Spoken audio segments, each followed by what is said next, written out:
In general, we want our lives to be linear, as shown on this graph. This might be in terms of success, income, or happiness. But in reality, life is not linear. It is full of ups and downs, and sometimes it gets even more complicated. If you're an engineer, you will often need to deal with nonlinear systems. To help you, we're going to discuss nonlinear state estimators. Previously, we used a simplified linear car model to discuss state estimation through Kalman filters. However, if this system is modeled such that it takes into account nonlinearities due to road friction, then the state transition function becomes nonlinear. Here, the noise enters the system linearly, but there may be systems where the noise is not additive.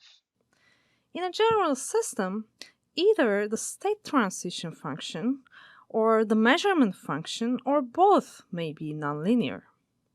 For all these cases, we need to use a nonlinear state estimator instead of a Kalman filter, as Kalman filters are only defined for linear systems. Here's an example that shows the problem with using a Kalman filter for state estimation of a nonlinear system. The Kalman filter assumes a Gaussian distribution. If the state transition function is linear, then after undergoing the linear transformation, the distribution maintains its Gaussian property.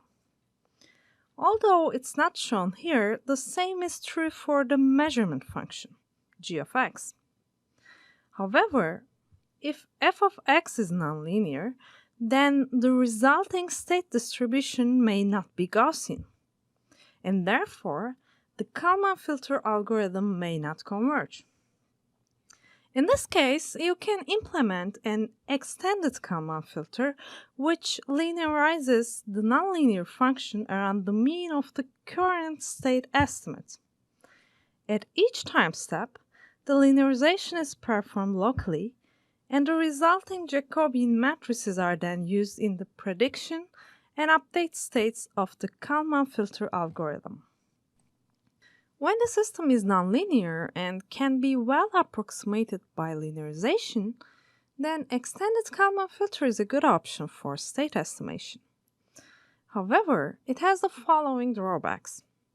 It may be difficult to calculate the Jacobians analytically due to complicated derivatives. There might be a high computational cost to calculating them numerically. You cannot apply an extended Kalman filter to systems with a discontinuous model since the system is not differentiable and the Jacobians wouldn't exist. And linearization doesn't provide a good approximation for highly nonlinear systems. In the last case, linearization becomes invalid since the nonlinear function cannot be approximated well enough by a linear function and doesn't describe system dynamics. To address the issues with extended Kalman filters, you can instead use another estimation technique called the unscented Kalman filter. Did you know that the creator of the filter came up with this name after noticing a deodorant on his coworker's desk?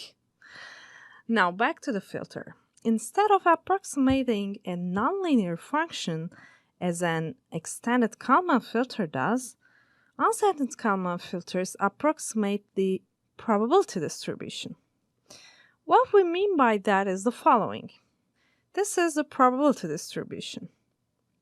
An unscented Kalman filter selects a minimal set of sample points such that their mean and covariance is the same as this distribution. These are referred as sigma points and are symmetrically distributed around the mean.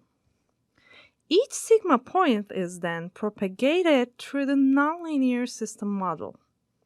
The mean and covariance of the nonlinearly transformed points are calculated, and an empirical Gaussian distribution is computed, which is then used to calculate the new state estimate.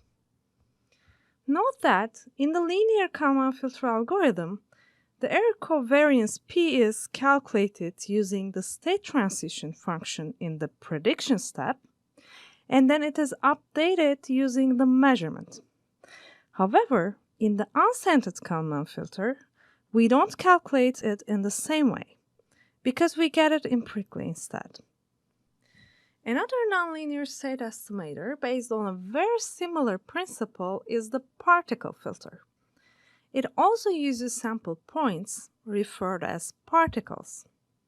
The significant difference from an unscented Kalman filter is that a particle filter approximates any arbitrary distribution, so it's not limited to a Gaussian assumption. And to represent an arbitrary distribution that is not known explicitly, the number of particles that a particle filter needs is much larger than you'd need for an unscented Kalman filter.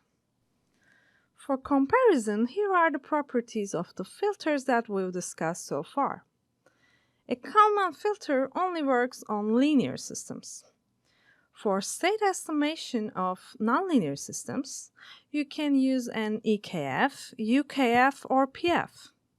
Note that for an EKF to precisely estimate states, it needs good linearization of the nonlinear system model.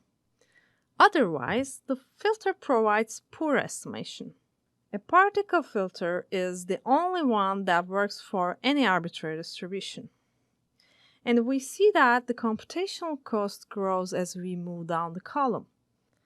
Particle filter is computationally the most expensive filter since it requires a large number of particles to approximate an arbitrary distribution. In this video, we discussed the basic concepts behind different nonlinear state estimators. Now, if you need to deal with any nonlinearity such as the road friction in the car example, you know how to estimate states of interest of your nonlinear system. For more information on EKFs, UKFs, and PFs, explore the resources in the descriptions of this video.